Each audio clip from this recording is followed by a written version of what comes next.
Hello, it's I, TheDimmitt. Greetings, salutations. The last video I did, I think it gained 2 subscribers, and I think it had 2 views. So I became frustrated, and I said to my trusting and loyal dog, Sister Emma, I said, Sister Emma, I'm never, ever, never going to make a video again. Never, because it bothers my ego. And Sister Emma, my beloved 100-and-some-pound pit bull, said, woof! And I'm not exactly sure, but I kind of interpret what she means. She said, that's it. Go lay down on the sofa. That'll be very productive for humanity. I said, okay. So I thought to myself, maybe if I tried doing one of these videos live, it would make a difference. Again, Sister Emma said, woof! So I don't know if that's the answer. I don't know exactly what to do about it. It's very damaging to my ego. When I had thousands of people that just hung on every word I said, now 2 people hang on every word I say. So I decided I would never, ever, never make another video. But if anyone has a suggestion where there's a fledgling site starting out that I might be able to build a subscriber list again, where there's not 400,000 people posting videos every hour, maybe I would have a chance again. I don't know.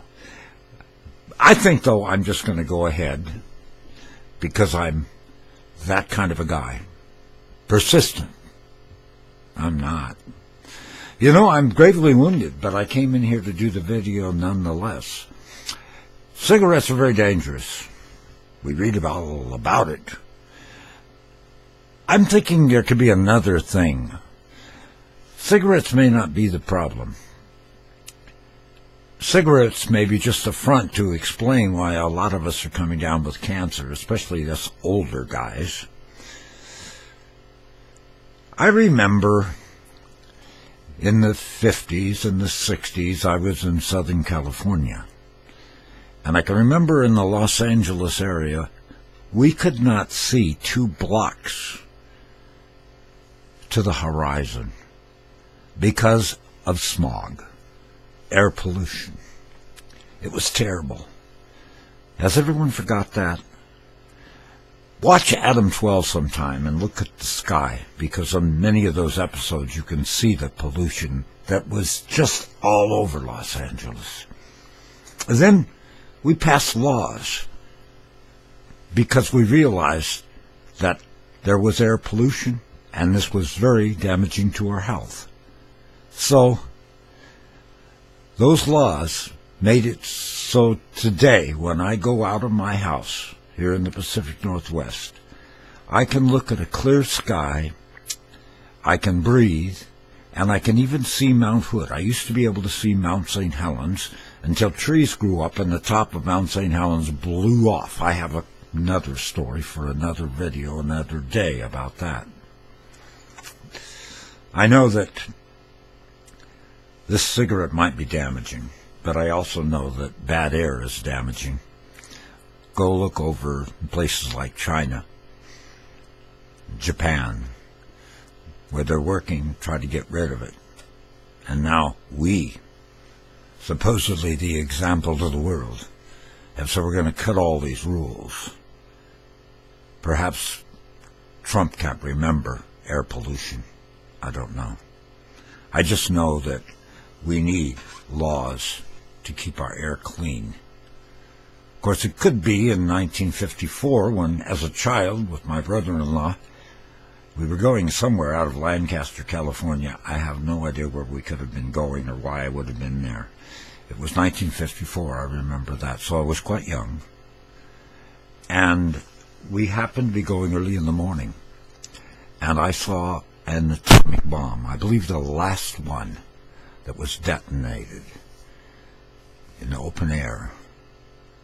And if you look on a map between Lancaster, California, and where that bomb was detonated in Nevada, you get an idea it was a long ways away. And and the sky lit up like day, and I saw this orange mushroom that I shall never forget. Even at 11 years old, or however I was, I realized this is also not good for our environment. But now he toys with nuclear war. It's not good for our environment. We used to say war is not healthy for children and other living things. It's true. I once offered a student a book. I came up to him. I said, Johnny, I think this book would be very helpful to you. And he looked at me very seriously and he said, I already have a book. Challenging. I don't know if he realizes there's more than one book. This one, I don't think you can even find anymore. It's out of the 60s. I thought I would share a poem on today's video. It's by John Beecher. It's called Wisdom of the Abbot Marcus I. Here we go. Said he, I can no longer sanction any war for any purpose under God's sun or stars, and they put him in chains. Said he, I can no longer sanction any war for any purpose under God's sun or stars, and they showed him the scaffold.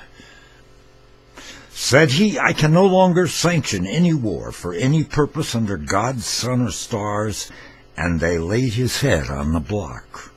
Said he, I can no longer sanction any war for any purpose under God's sun or stars, and the axe fell.